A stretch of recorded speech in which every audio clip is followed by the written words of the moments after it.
Hi guys. My name is Tiffany and welcome to my YouTube channel where I bake and talk about movies. I'm good and high today. Yeah, I am. I'm good and high today. I woke up feeling amazing. I don't know what it is. I just woke up feeling good. So, episode 2 of my new series, Something Sweet. I should probably get like a theme song going or something like that. I don't know.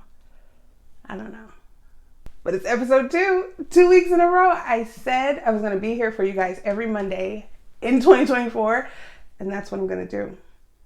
Last week, we talked about The Crush, right? That movie. This week, let's talk about a movie that had no business being as good as it was. My mom actually put me onto this movie. I remember watching it probably when I was like maybe a teenager of some sort. But even then, I was like, damn. This movie is, The Hand That Rocks the Cradle. Let me tell you something. This movie, bruh. I have nothing bad to say about it. Usually I have something terrible to say about these movies that were made way back when because they were all disgusting low-key and a bit problematic. But this one actually, sorry, my head itches. This one actually, I actually quite enjoyed. Let's get into it. I'm still doing my finger guns because I still don't know what to do with my hands. Let's go ahead and get into today's movie because I have minimal sunlight. First of all, do you know how hard it is to like make a video in this time frame and have like sunlight come in? It's super fucking hard, for one. So if you see some videos where it's like, damn, it's dark in her kitchen now, because I've been filming all day. And I'm back. It always cracks me up as if this wasn't here when I left, and then I come back as everything's normal. Whatever. Hand That Rocks the Cradle, okay? Rebecca De Mornay, Ernie Hudson, Julianne Moore, Annabelle Sakura, I'm pretty sure I'm saying that wrong, and honorable mention to Madeline Zema, who played their daughter, the little girl, okay? Now that we got all the cast. That's not all of the cast, but that's the only ones that really matter. As soon as this movie starts, it grabs you. It fucking grabs you, okay? Claire Bartel is pregnant. She's like ready to pop at any given moment, pretty much. She's on her way to the gynecologist, right? Because she's pregnant. Like a routine checkup since she is about to have the baby. Victor Mott, her gynecologist. Her gynecologist. During the routine checkup, you know, when you're going for my ladies out there, when you're going for your pap smear, they get to that part where they have to, you know, put the hands in there and you know, feel around and whatnot. They get to that part in the appointment and homeboy doesn't put on a glove. Like, he pretends to put on a glove, but he doesn't put on a glove. So she's lying there and she realizes this doesn't feel right. Like, this doesn't feel how it should feel, right? Like, something's not right. Something's off. So after the appointment, she completely has a panic attack. She goes back home and tells her husband what the fuck just happened. First of all, shame on the husband for not squadding the fuck up, okay? Because let that have been my lady, let that have been my girl, and she just came back from a doctor's appointment and told me that she was SA'd. A police report wouldn't even need to be filed, okay? Because I would murder him. He would be murdered. Problem solved. So all he tells her to do is file a police report. And she does. She files a police report. And as soon as she does, hella other females come out the woodworks. Which is what usually happens, right? Mr. Mott is married. His wife is also pregnant and ready to pop at any second. She gets word that her husband is now being arrested for SAing hella fucking women, okay? So Victor Mott knows he's been caught, right? Hella women have came out the woodworks and the police are coming to arrest him. When the police arrive to arrest this man, he pulls out a gun and unalives himself. What a coward. So Mr. Mott is dead, right? He unalived himself. The lawyers are talking to the wife, letting her know her next steps. Since he unalived himself, life insurance, gone, not happening. Also, since he was about to be a convicted rapist, money, she has none. All of the stress that she's now taking in makes her miscarriage. So some time goes by, Claire has her baby, she had a little boy, and she doesn't work. She's a stay-at-home mom. Husband brings home the bacon, which is nothing wrong with that. Shout out to the stay-at-home moms, right? But she wants to build, Claire, she wants to build a greenhouse, and she can't really build a greenhouse with a daughter. She already has a daughter who's, you know, fairly small, and with a newborn baby. So she's decided to hire a nanny. Gotta let the dough rise. So while my dough rises, I'm gonna do a whipped cinnamon honey butter instead. And you're probably thinking, the one from Texas Roadhouse? The exact same one. Yeah. Imagine, right? A Belgian Liege waffle. If you've had one, you know. With a little slither of the honey cinnamon butter from Texas Roadhouse? You know that sounds good. I'm gonna make it. But anyways, here we go. Claire is looking for nannies, right? She put out an advertisement in the newspaper, because again, that's all we had back then. And a couple of people answer it. You know, she's not really feeling them. And then one girl shows up who she's really digging. Yeah. She really likes this lady. And who is the lady, you ask? Well, it's none other than Miss Mott, pretending to be a nanny. She answered her advertisement and is now pretending to be a nanny. Not only does Miss Mott get the job, but they also have her move in to their house. They need a stay-at-home nanny. She gets the job, moves in, and immediately Miss Mott is planning her revenge. When I tell you the weird shit that this lady does, bruh. Let's start off with how Miss Mott would wake up at, I think it was like 2 or 3 in the morning to breastfeed Carol's baby. Okay, y'all not hearing me. Okay, let me break it down for you. Let me break it down for you. Miss Mott, who was once pregnant, kept pumping her milk so she could keep milk, so she can get the job and start breastfeeding this lady's baby. That is some kind of evil. My mind doesn't reach all the way over there. That's different. That's different. So come feeding time for mother and son, real mother and son, he's not latching on anymore. Her own son isn't latching on anymore because he's not used to it. He doesn't know what that is, and he doesn't like it, which is driving the mother crazy. You know, slowly just eating at her self-esteem, right? Postpartum wasn't really a thing back then, but I'm sure it's fucking her up on the inside, okay? So the Bartels hired help for the greenhouse, right? Because Claire's building a greenhouse.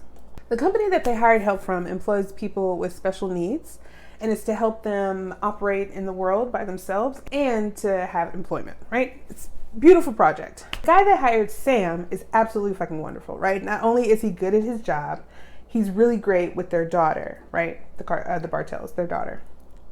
So since Sam is so good at his job, after the greenhouse is finished, they actually keep him on to do work around the house, okay? So one day, Carol isn't home. So it's just Miss Mott, the baby, the little girl, and Sam. Sam's on a ladder headed to the roof. Okay? On his way up, right? He looks in a window and sees Miss Mott breastfeeding the baby. He gets startled and falls off the goddamn ladder. She's like, fuck, I've been caught. So Miss Mott runs down there and intimidates this poor man. Tells him no one's gonna believe you because of who you are. And if you even try it, I'll kill you, bro. I'll just kill you. So she's low-key paranoid still that Sam's gonna say something, right? So let me tell you what she does. She goes into the little girl's room, okay? Steals a pair of her underwear, then proceeds to take that underwear and put it in Sam's toolbox. So one day Claire needs a tool. Miss Mott tells her that, hey, I think that tool's in Sam's toolbox. Claire goes to Sam's toolbox. Boom. Finds the underwear. Of course, Claire's outraged, right? She's ready to kill Sam. She tells her husband. They fire Sam. So boom. Now Sam's gone. But let's get back into the gaslighting, okay? Claire's husband is best friends with someone he used to date. Like, yes, they used to date back in high school, but now they're best friends. So now that Sam's gone, Miss Mott has completely moved her way in, right? Now her and Claire are like the biggest of friends. So one day Claire lets Miss Mott know, like, yeah, my husband is friends with one of his exes. And she already knows who the ex is. Crazy. What does Miss Mott start doing? She starts planting evidence, bro. She starts planting evidence of a fake affair. She starts taking things from the friend, right? Their mutual friend, her husband's ex. She starts taking belongings from her and planting them around the house to make it seem like she's been there, to make it seem like her husband's having an affair. Like, yo. So it's really getting to Claire, right? She really thinks her husband is having an affair. So one day they were out somewhere. I forget where the fuck they went. But they were out and they're on their way back home. And the whole time they're arguing about this illicit affair that her husband is having with their best friend. So they arrive back home, and as Carol's walking through the door, she's screaming to the top of her lungs that she knows her husband's having an affair with that girl. Okay? She turns around and there's a gang of people there. Her parents, her husband's parents, their colleagues, their work friends, the girl, right? The friend that used to date her husband. She's there, and they all yell, surprise. Surprise. It's Claire's birthday today. So Claire's really losing her shit, right? Her baby's not responding to her. She thinks her husband's having an affair. Sam is gone. Because Sam is gone, her daughter doesn't want to fuck with her. She's losing it. She's losing it.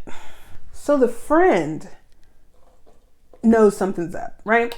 She's like, nah, Claire would never come at me like that. So the friend, the husband's ex, right? Her name's Marlene, by the way. I never said her name. Her name's Marlene. So Marlene, she knows something's going on, right? She knows Carol would never come at her like that. Like, they've been friends for a minute. She knows that would never happen.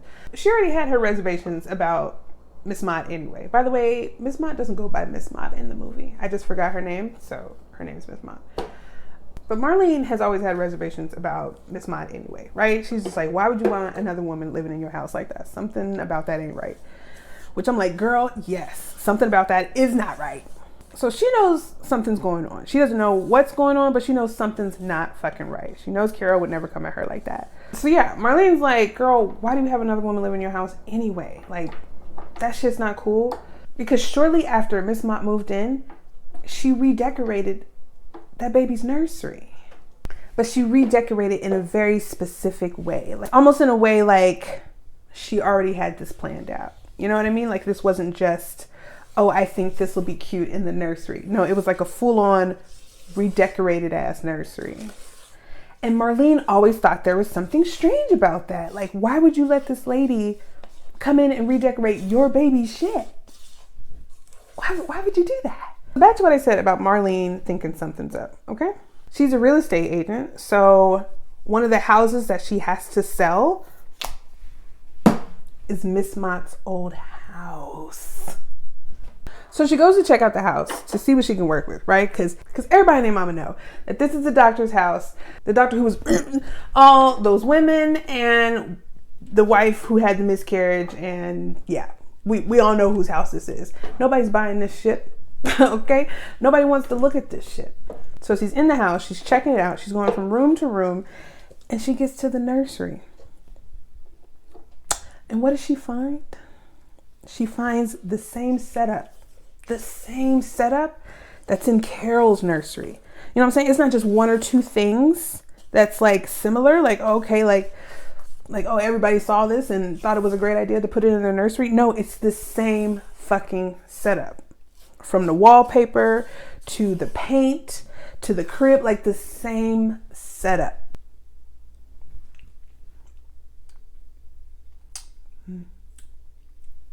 Need some more cinnamon. So Marlene runs out, gets in the car, and she's racing to Carol's house. Okay, she's got to get there. On her way to Carol's house, she has a car phone, which is crazy. On her way to Carol's house, she calls her from her car phone, right? Of course, Carol's not there. So Miss Mott can tell by Marlene's voice that she knows something. Something's off, right? Marlene gets to the house, and she's like, I know who you are. I know. Where the fuck is Carol? I'm about to tell her everything. While Marlene was driving to the house, Miss Mott was rigging the greenhouse. Okay? So when Marlene was like, hey, I know your secret. Where the fuck is Carol? Why Miss Mott tell her that, oh, Carol's in the greenhouse? She's in the greenhouse. Why don't you go out there and check? So Miss Mott rigged the greenhouse to where as soon as you open the door, all of the glass on the roof come crashing fucking down on you. So when Marlene busts through the fucking door, ready to spill all the beans to Carol, all that glass just fell on her. Immediately dead. I honestly don't know how, but she's dead. She dies. So let's just recap, okay? Sam's gone. The baby's not responding to her. The daughter can't stand her. Her best friend is dead.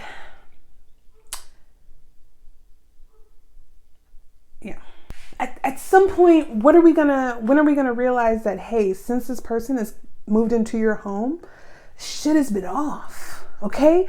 Vibe has not been right since she moved in here. When are we gonna realize that? Like, honestly, you should have checked her background. Like, I know it was the 90s and shit really wasn't, advanced back then. But yeah, you should have checked her fucking background, because you would have found out that she doesn't even exist. She's not even a real person. Can we just talk about how trusting we were back in the 90s? Like, not even the 90s, just back then. Like, anybody could have wrote anything on a resume and handed it to anybody, and they would have believed it. No background check, no nothing. I mean, anybody that wasn't, you know what I'm saying? So fast forward, Carol thinks it's a little weird how her friend died, right? Like, why was she coming over to the house? What did she have to tell me? So she starts doing a little digging herself, and she goes by Marlene's office to figure out, what is it that what is it that Marlene wanted? And she sees the listing to the good doctor's house. But she also sees in the listing, because obviously there's pictures of the house, right? She also sees the wallpaper in the nursery. Since it was a grainy picture, she's looking at it like, is that the wallpaper or is not? Or is that's not the wallpaper. So she decides to go over there. She gets over there, she's looking around, she's trying to find the nursery. She's not trying to find anything else but the fucking nursery, okay? She gets to the nursery and immediately has like a heart attack damn near. She gets to the nursery and her heart fucking sinks. This is Miss Mott. This is Miss Mott. She's been living in my fucking home the entire time with my kids. That sounds nice. I like that. So Carol gets home, yanks the baby from fucking Miss Mott's. The husband's there. He's looking like, yo, what the fuck's going on? She's like, it's that bitch. It's that bitch. It's the doctor's fucking wife. This isn't who the fuck we think it is. Why you ain't do a background check? Get these fucking waffles. Oh my God. By the way, this is my first time making these. Ouch, that's hot. This is my first time making these. So I think it's amazing that they came out great. Okay, so back to the movie. So boom, Miss Mott has been busted the fuck out. They tell her ass to leave. What pisses me off, okay? What pissed me off right here? They tell her to leave, right? Gather your shit, bitch, and get the fuck out. They don't call the cops though. They don't call the cops. They were just like, hey, you have to leave. That's it. You can't be here anymore. We know who you are now. Like, call the fucking cops. This is actually really delightful. Oh man. So she leaves, right? She gets the fuck on. She gathers her things. She gets the fuck on. They don't call the cops. They just let her leave, even though she's been taking care of their fucking kids. Of course she comes back, right? In the dead of night, of course she comes back to kill the fucking mom. I mean, how do we not see this coming? Why didn't you fucking call the cops? But you know who ended up saving them? Fucking Sam. Remember? Sam, the special needs handyman. He ended up saving the entire family that night. Can you believe that? You wanna know what's crazy? Even though Sam saved them, homegirl got away. Back then, I was low-key hoping that they would like have a spinoff because, you know, we don't know what happened to Miss Mott. She just kind of disappeared, right? But they didn't, and I'm kind of glad that they didn't. I wish you guys could smell this. It smells so good. It's not even funny. Also, I just want to point out that I'm almost done and I still got sunlight. I'm getting better, guys. Look at these fucking waffles. Just hold, you know what? I'm gonna come over here. Okay? I'm gonna come over here. Look at these fucking waffles. Just look at them. They look amazing and they smell so good. That concludes today's video, guys. I still have sunlight, which means I'm getting better at this, thank God. Long story short, do not let somebody in your fucking house. Don't let them live with you. Don't let them live with you. No matter how sorry the sob story is, don't let them live with you, man or female. Don't let them live with you. Don't do it. Don't do it. Look at these fucking waffles. I'm just gonna let y'all know now. The butter came out amazing. I'm just gonna slather that. Look. Okay. Yes, I'm using a plastic knife because I still have some left over from the holidays. Here we go.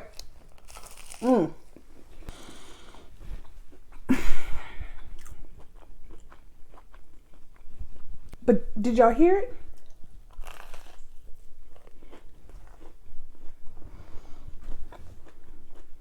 Thank you all for tuning into today's video. Don't forget to hit that subscribe button if you enjoyed today's show. I'll see you guys next Monday. Bye. Thank you all for tuning in. If you liked today's video, don't forget to hit the subscribe button. And yeah, I'll see you guys next week. Bye.